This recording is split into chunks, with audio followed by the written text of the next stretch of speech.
Folks, we are back with part 2 of Father of the Salt Father. Thank you so much for joining us, and without further ado, here we go. And then it was his famous hat. Oh, yeah. It's a stupid Yeah, you've hat. been a hat guy forever. I've been a hat guy for a long time, but in high school, I like ball caps. Yeah. But in high school, I hadn't realized that you can cock the cap to the side. Mm-hmm. I thought you had to wear it like this. Dude, okay. Instantly, I look weird, right? Yeah, so for those, obviously the listeners can't see this. Mike has the signature look of the Funkatronic Rex hat that's cocked slightly to the left. He just tipped it forward like center, and I look like a little kid. So wrong. I look like I'm 12. It looks instantly. so wrong. I don't like it. Weird. In Yeah, high there you go. school, I had not realized that all that style required was like a 15-degree shift. Oh, if that. You're really like a 5. But maybe 8. It was really just like, I like hats. I don't like my dome uncovered. Yeah. But I don't like a bill because it makes me look funny. So my answer was, I had this Wile E. Coyote hat. What? I unstitched and removed the bill. And then It looked like a beanie. It was a beanie. And I had it held together. I didn't know how to sew. So I just paper clipped it back together. And I had paper clips holding. Classic high school. It feels like, yep. I had a beanie. I hated that. I hated it. I Yeah. hated the stupid thing. Oh, my I still gosh. have it at home. I'm sure you do. I said, Haters gotta hate. Yeah. But what a difference that is, too. Like, just the, like, the little, but you know, it's little funny. change. No bull. I think I was 25 before I realized that. I'm not even kidding. Yeah. Because I started wearing hats again, and it was still just like, oh, this is weird. And then, like, finally one day, I don't know, it was like, Did you ever go backwards?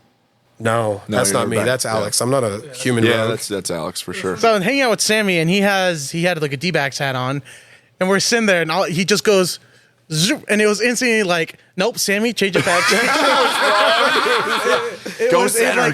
Perfect. It's kind of like with Alex and his signature backwards hat. It fits him so perfectly, and it's the same with Mike and the little like angle turn. It fits so perfectly that seeing anything else is like, oh no, that's weird. Change it. Yeah. Skinwalker. Yeah, Skinwalker. When Alex does his Skinwalker forward facing, it's like, nah, get out. Well, when With my Alex hat. goes, and Jaime, that is you. That's the signature Yeah. look No, for I you. know, That's but- his style. Yeah, I'm playing poker with the guys, he's got the fedora. and the I go short like brim this. fedora. And everybody goes, he has a full house. That's the tell. His tail's in the hat tip. You try to fool around, I just move it. And they go, okay. He's got a hand. That's a way to steal a pot right there. Oh, shit. Mike's got something. Man, well, when Alex does the forward, he's the coach. He turns into coach. So you know about this, Michael? So when we were like hanging out at the yard and stuff and playing cornhole bags and stuff, so Alex would take his backwards hat, flip it forward, and get into coach mode. Just come over and give us like the approaching the mound. I'm going to talk to you, give you the little, hey, look, man, you got to shore it up here, get it going. Okay. And he turns into coach mode. You know, that he embodies that authority figure, hat forward, hat backward. He's the polka master. Oh, see, I was just thinking, like, maybe that's what we got to do. We have to, like, if a Pokemon kid walks in, it's like, Alex, reverse Flip the it. hat, bro, because we need you on point. Yeah. You got to coach these. Oh, yeah, Okay. you could, for sure. Oh, I love that every single one of us has the signature look vibe kind of thing, you know? It's the Achilles heel, though, Yeah. too. If For I real, shave my chops, I'm not looking right. if I leave the house without a hat, it's literally the first calculation is, how far am I from home, and can I buy a new hat wherever I land? Usually I'm coming here, so I'm just like, oh, whatever. I got 3 in the back, and I need a new one anyways, whatever. But I feel naked without a hat. Dude, this is probably too much information. I have hair gel and hairspray, like the mini travel size, In the in my car. glove compartment, just in case. Just in case. Michael, you got the fro pick underneath the counter, ready to go. And a normal just hairbrush. Yeah. Because I was talking to Mike, I can feel when my hair's tangled, and like if I can't untangle it the whole day, I'm like, God, I can't. Yeah. I have Jeez. a pick in the bathroom. I have a pick in the office. Got to pick another.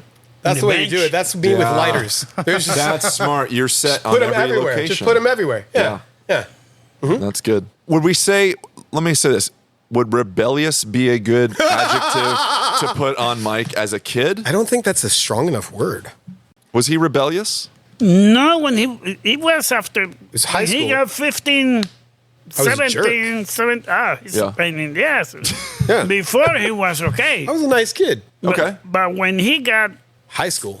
high school, 17 years old, he thought it was kicking my ass.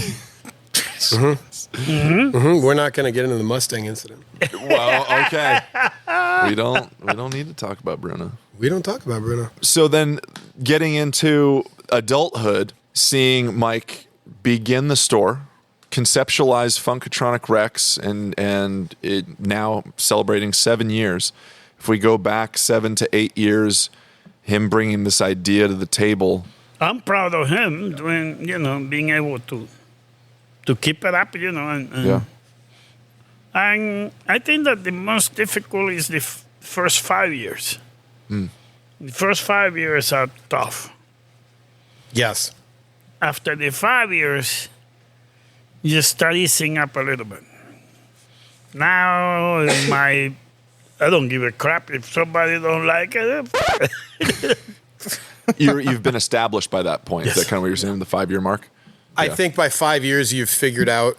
If you're going to make it or not. I think for me, definitely that. You figured out whether or not you're going to make it. But on top of that, you've also, by 5 years, you've solidified whether or not you're following the crowd or charting your own path. Either I'm doing things my way, and this is how I operate, and That's it. you know what? Like, I appreciate all the ideas, but I've already done this for a while. So I'm going to default to me.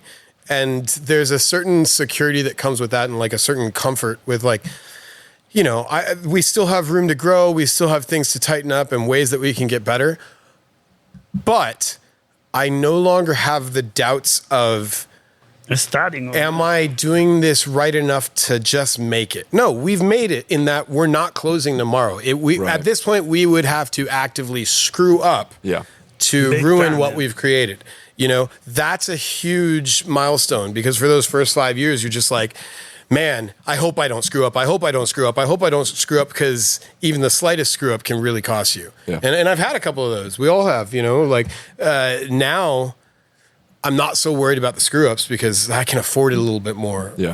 I know if I screw off, if I annoy a little piece of my audience, it's okay. I've got enough more left. If I do something wrong, like just business wise, if I make a bad business decision, I didn't buy enough of this, or I bought too much of it and I'm sitting on it, it's not gonna really affect as hard as it would have in those first 3 to 5 years. Almost like an inherent grace. Like if we talk about audience or people or player base, whatever, there's enough where there's a grace of like, well, you've got all these great things that we are doing. Yeah. So there's a little bit of that, or maybe not jumping on a specific game early enough at launch. You can get on the next one or something. I just think if nothing else, I don't have the same, for lack of a better term, FOMO of I'm not worried about all the things that I'm not doing right. Okay. I know that we're at least doing something right. Yeah. Because we're still here and we're still growing. Yeah. Those first 3 years, every decision is like, am I gonna? The thing is that I get in my business or any business, I got people that come in that they just finished college and they Right. are doing this. And you should do this and this and that. Oh, making suggestions. Yeah, and I go like, you know what? I appreciate Right. your suggestion, but I've been in this area before you were born. Yeah. I was running around here before you were born. It's not that I don't appreciate your input, but I've been around and I know my people. Mm-hmm. I know my people from downtown. I know how to treat the people from downtown. They're no different than the people from Escosel. They're no different than North Phoenix. But they behave different. There is something different according to where you are that you're going to behave according to. Absolutely. Yeah. Absolutely. Yeah. And over there, I treat everybody the same because I never know who's coming in. Right. I have U.S. attorneys working in the building. But they come in one day with sandals and, well, I need a battery. So you never know what you're going to get, and you have to treat everybody with respect. If you don't like it, say, hey, I'm sorry, guy. Well, that's one thing that easily carries over. I'm going to compliment you right now, Mike, because that attitude, I've seen so much from you, and it trickles down to us as well, because anybody who comes in this shop is treated with respect, and is greeted heartily. And I've seen you do that, and you did that to me, which is why I'm here. Honestly. I appreciate. I'm here because you were respectful, and not only that, you were kind to me, and you showed interest. I'm not kidding. I appreciate that. Yeah. I will take that with a caveat of I'm still the saltiest person here. That's true. And I apologize for that wholeheartedly. We're all imperfect beings. Yeah. But I do like to think I aim to treat everybody in a way that I would accept. I wouldn't even say the way I want to be treated. I'm not necessarily on that page because nobody treats me the way I want to be treated. I want somebody to buy the store for $1 billion and let me go to Hawaii. That's not happening. That said, I try to treat people in a way that I would not take offense at if somebody treated me that way. Mm-hmm. Sometimes my salt, I don't think, would read to others the way... Like, I would not have a problem with somebody being salty at the table the way I am to the table. Yeah. I can appreciate that other people might not feel the same. And I have a feeling I might have salted a couple players today. I again, didn't mean to. I'm just a salty dude. Well, actually, that brings up a really good question that I want to get into is the generational difference in gaming. Meaning, the generational gap between players of specific games or specific atmospheres. I can go to Vegas, sit at a poker table with anybody, any age, doesn't matter. The politics are the same. You're at a poker table. There's money on the table. It is what it is. But how do these dynamics change or affect people or play within Magic the Gathering, Warhammer 40K, BattleTech? Things like that. Monopoly. Monopoly is one that is a multi-generational. You can sit with your grandparents, you can sit with your kids and play, and at some point, you're going to flip the table and tear it apart because someone cheated you. Somebody's cheating. And that's when you realize you should be playing Chinatown. Yes, yeah, or now Waterfall Park. Waterfall Park. Yeah. Great game. I have a game to play with you. One day we'll play a game called Chinatown. Is my Monopoly killer. You'll never play Monopoly again because this game crushes it. Unfortunately, it got they changed it. It went out of print. So they reskinned it as Waterfall Park. Yep. Mechanically, it's great. It does all we're going to wheel and deal and make trades that Monopoly does, but it's finite. It's 5 rounds. You're not going all night until somebody gets mad and table flips. It's 5 rounds, and they put a time limit. I think they suggest a 5-minute time limit for trades in between rounds. So it's like, we got 5 minutes to work this out. If we can't work something out, we keep moving. I like to play that. Yeah. I like the game that is more challenge between you and me. Yeah. Mm-hmm. Yeah, you're definitely a competitive gamer. You're not one for... He's played cooperative with us. We played that Harry Potter game with Mina. Yeah. And that's we played the Harry Potter deck builder. And if anything, I'm generational gaming came out in that I don't have the patience for slow play from any generation. And I'm hollering at Mina, come on, baby, you've done this. Let's keep moving. And I'm hollering at my dad, come on, Jaime, you've done this. Let's keep moving. And my dad's pointing out, yeah, but you told me I have to do it like this, and I'm in such a hurry. I'm like, oh, you're right, but just fucking hurry up. Well, it's rad, though, that you guys can at least play some games together, because as much as I love my dad, I've tried to teach him Point Salad, which is the simplest and super fun game that we've got here. And I think within 30 seconds, he's like, at what point is this fun? But he's joking. He's like, at what point does this become fun? But he's not a game guy. He's not he's just not.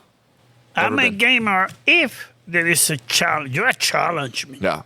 And when there is 3 people, now you guys are against me. That game that is all together. Cooperative. That's kind of it's new to me. I said, what the heck? It's just, it's like I'm a sergeant, you're a captain, and whatever, and according to what you got in your car, you got the highest grade to tell me what to do. No, that's just me quarterbacking the game because I know what's going on. And No, but what that I'm has nothing to do, saying, like mechanically, that was just a bad experience because come on, I'm getting impatient, and between an 8-year-old and a 70-year-old, I'm just like, I'm in between. My ADD's kicking. That's nobody's fault but my own. but it just, to Mechanically, there me, wasn't. I just like game that, the trivia games Like too. Trivial Pursuit, whatnot. I can play Yeah, that. you can know, hang at that's those. something that that it just challenge you to your knowledge, what Yeah. you know and what I don't know. It just To me, my take on having played a lifetime of games with my dad, you get a lot less. Like I am jazzed by mechanics. Like I like the mechanics of games. That's what scratches my brain. I want to see how things play against each other. I feel like your brain itch is from the interaction at the table. Yes. You're much more like into that. How like table politicking with this guy? Yeah. That's where I learned it. Like wheeling and Okay. dealing from Monopoly. If it's some kind of open trade, he'd kill it Catan. You haven't played that game right there? Catan, you'd be good at. It's another like we wheel and deal, but it's more finite than Monopoly. It's not going to go for 4 hours. That ends in like an hour. Especially if you got the Don Quixote card and you just win. You just no, he goes Yeah, a lot okay. more for the social interaction aspect of gaming. I go much more for the I can do this and this, I and it like the gives me this. mechanics, and Yeah. I just want to see different mechanics at work, and I like how it all plays. Yeah, I don't know. I feel like there's some games I know at this point. There's some games I'd never try to table with you. You would be bored. You'd be over it. It wouldn't work for you. Where there's other games like he'd be great at point salad. Mm-hmm. We could crush point salad right now. We'd play like 4 rounds, and he'd beat us in 2 of them. Yeah, I'm looking at the selections here, and I'm trying to think what Jaime might really be into. I can Something- see stuff off the bat. I'm like, no. As much as I Mysterium, love Merchant of Obscurio. Guild Explorers, Oh no, he doesn't want that Guild, crap. I'm sorry. Much as I love Guild of Merchant Explorers, that is basically in Wingspan. This is a hard no. That's a hard no. I think Jaime would be hard no on Wingspan for the same Wingspan, reason as me. no. Does that look fun to you? There's a bird on the cover. Like It's a phenomenal game. Mechanically, it's probably great. Everybody tells me, but it's a bird. Right. I don't care.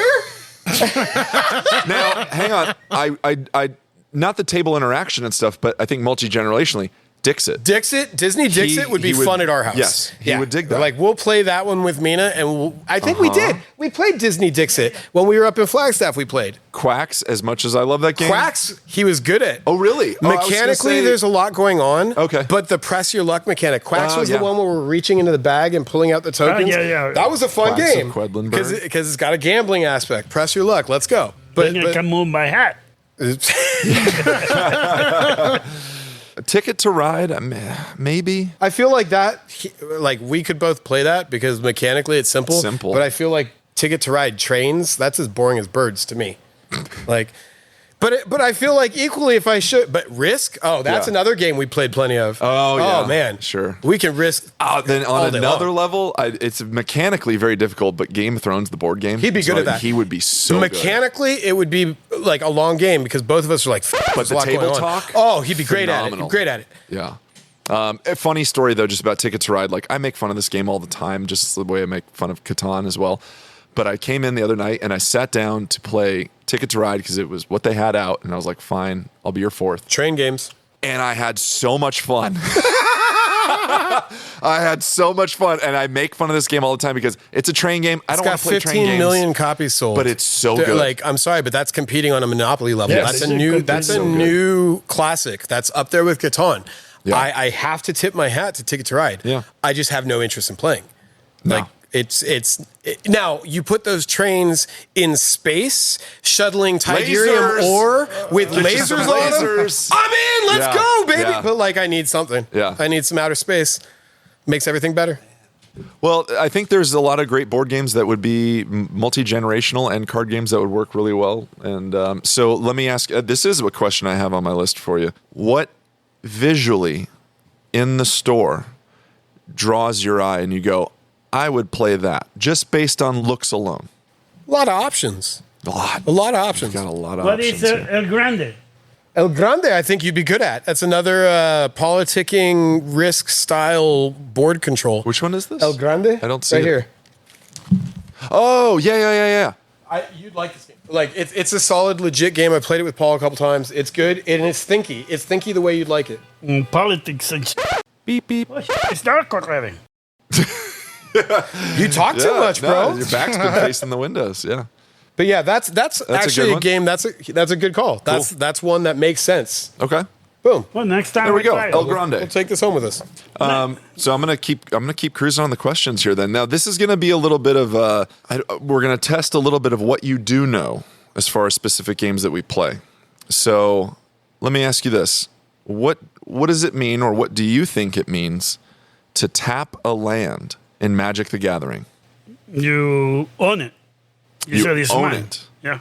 Okay, To tap a land, you say, hey, I put my name on it, no? that's not It's a good guess. That's Yeah, not that's a a bad good guess. guess. Michael, you want to educate a little bit? So tapping is you get your card right. Mm-hmm. You turn it sideways. That denotes that you've used it. Whatever its effect is, you have turned it sideways, denoting I can't do that again. It's been used. You've drained it essentially. For It's that used. turn. It's used for the turn. Oh, okay. Now, there might be other effects that let you untap it to then use it again. Yeah, but it's But like tapping is simply, like, I've used it. In a wrestling match, when you tap, it's because Tap you out. give up. Yep. Or a keg. The keg's tapped. Yeah. Yeah. Yeah. Yeah. Well, tapped out, not Tap, tapping. a yeah, keg, tap, but yeah. But Yeah. this is like a, This is just, Yeah. I it's cannot used for use the it. turn. Yeah. Sure. Okay. Next one. Okay. When you hear the game Warhammer 40K or Warhammer 40,000, what do you think the 40,000 or 40K is referring to? How many weapons or how many armies? That is a good I answer. like it. Oh, man. That's Armageddon. 40,000 guns. No, there's no one. The year. It's the year. They're in the year, in the Yeah. 40th, They have guns that 41st I millennium. don't dream to. Yeah. I don't know. good. Okay.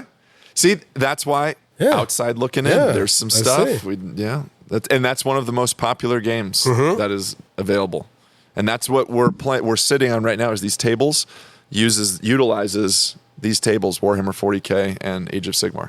Yeah. Now, back to Magic.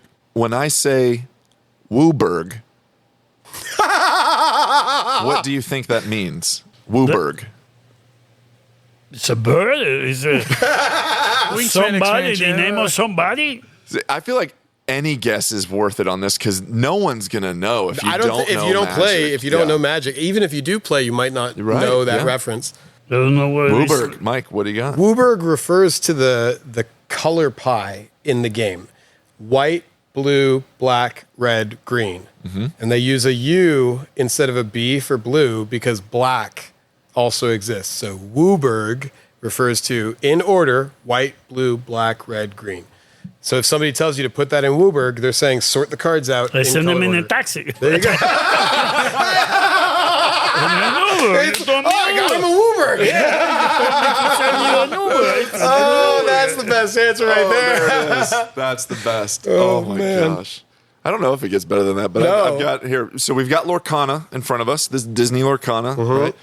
Now, in Lorcana, you can ink a card. What would that mean? To ink a card. To take it out of play. Or It's not a bad guess. It's not bad. So in this game, there's a mechanic where I can play this card out of my hand for what it does, or because it's that little halo, I can play it face down as ink. Now this is what I use for resource to do whatever I want to do. So inking it is the act of taking it out of my hand, showing you that it's possible for me to do it, and then put it down. I've inked the card. but you can use it. Now I can use Anytime. it. In this game, not any time, because this game is specific about I can only do things on my turn. So on your turn, no, I can't use that. But on my turn, all day long. The sink it, okay. That's inking. Yeah, see, there we go. All right, this is a fun one, I think. How many Pokemon can you name? One. Which one? Yeah. Pokemon. How do you spell that? Pokejuan? Yeah. Pokemon. Pokemon. We just came up with a new one. Oh, that's so good. But to be fair, I could probably only name like 50. You got me beat. Really? The first out of the 150? Michael, how many could you name? Like 5 if I'm lucky. Let's see. We got Pikachu, right? Yeah, I know him. We Charizard. got Charizard, Charmander, Bulbasaur, Venusaur, yeah. Blastoise. You know what? We'll do a Squirtle. game. We will do it on another episode. We'll do a game. We'll see how many we can each name, and at the end we'll score it. But we'll do it separate so we can't hear each other. I'm something gonna like go that. hit up some friends and do my Pokemon homework. I'm gonna come back. Like, Dude, after 151, I don't 73. know I'm anything. gonna hit 73. That's my goal. I have no idea. And they all have a. There's like 1,000 different Pokemon now. Somebody told me there's 1,000 different ones. And there's 8-year-old kids that'll walk in, look at a picture and be like, oh, that's Gardevoir GX 3000. I was like, what are you talking about?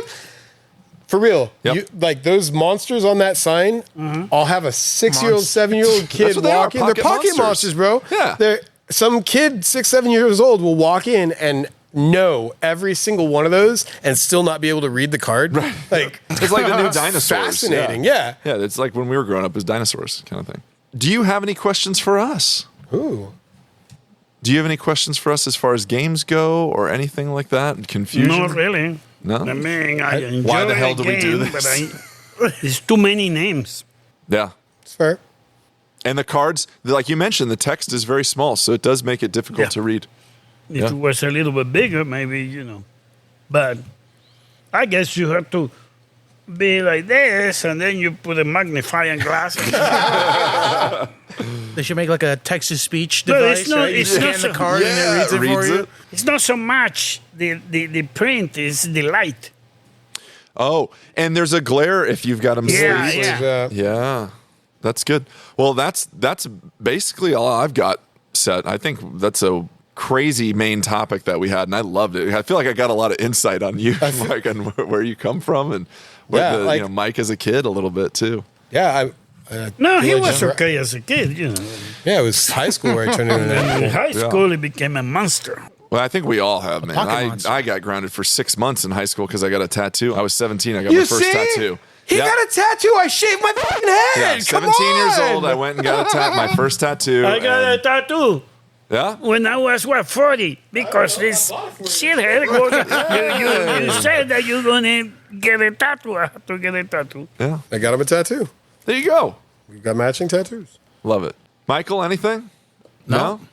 Cool. Mike? For real, thanks. Thank you for showing up, Dad. Hey, It's- anytime. I like shooting the shit with my dad. This is fun. He's like, this is my lifelong frenemy. Yeah. Like he likes to antagonize and like be the same mutual pain in the ass that I am to him. And I would agree. Hearing us jab at each other, like it's all with love, but Yeah. he explains a lot about my being. Like, Yeah. Well, I'm going to rapid fire with one quick Q&A that we got in, and Jaime, you've already kind of answered this, but we were asked, are there games in the store that we look at and go, I want to play that? I haven't played that yet. I have one. Yeah, what do you got? And I think we sold out of it. And I want to play it. Oh, there's another one. I want to play the Dune game. Yeah. Because it just looks like So cool. convoluted Risk Sure. with a good skin. And I'm into these things. And there was, I think we sold it. I've played Holotype and I know I love it. Yeah.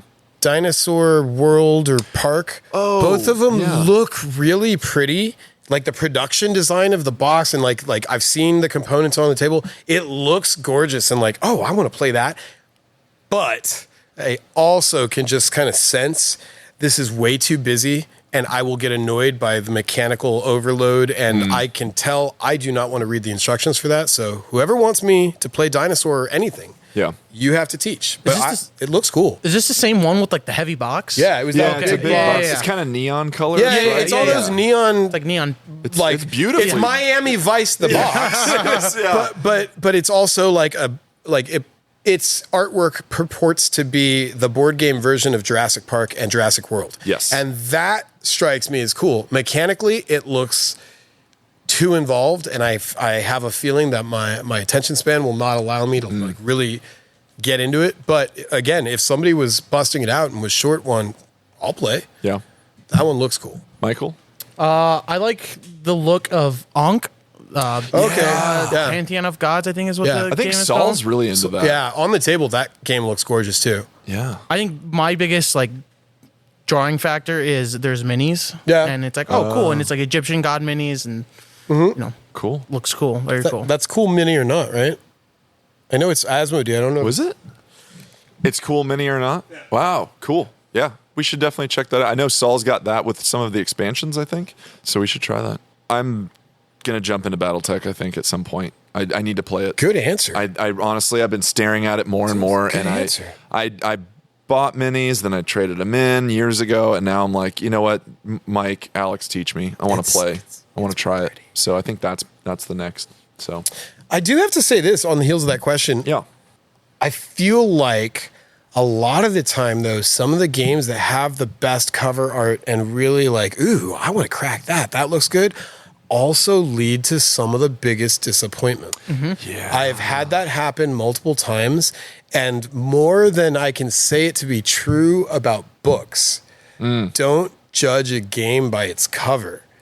Because I've seen a lot of really deceptive, that looks cool as hell.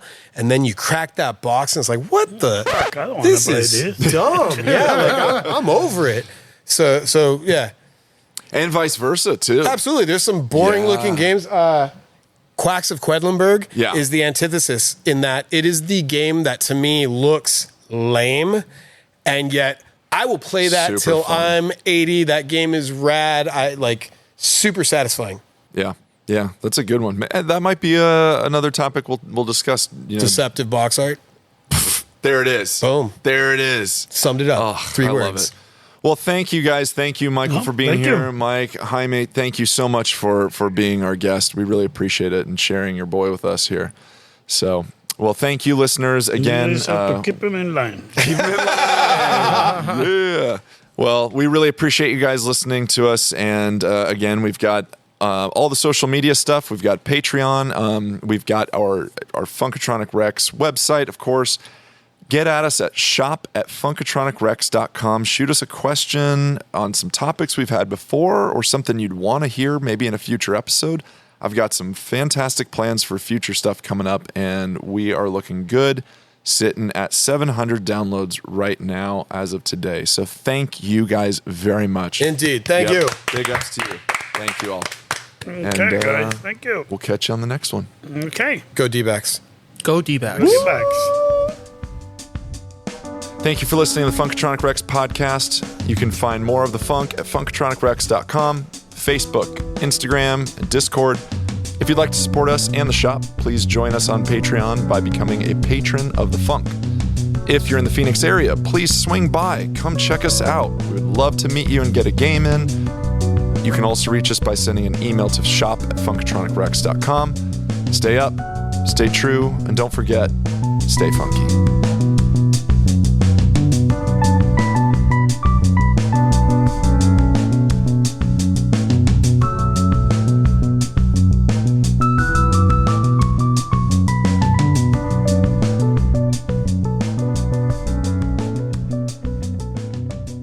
Yesterday, Alex gave me the compliment of, Mike, I hate to say it, but your bad deck ideas keep selling. Yeah. Because he sold 2 more bad decks out of the case. And it's like, they're not bad. You just got to put time into They're them. just weirdly creative. Oh, the flying Weirdly creative. Weirdly creative. I'll take that. The flying spaghetti monster deck. I want to try that. It's fun. Yeah, It's fun. I really wanna Lunch is try good. that. Yeah. Cool.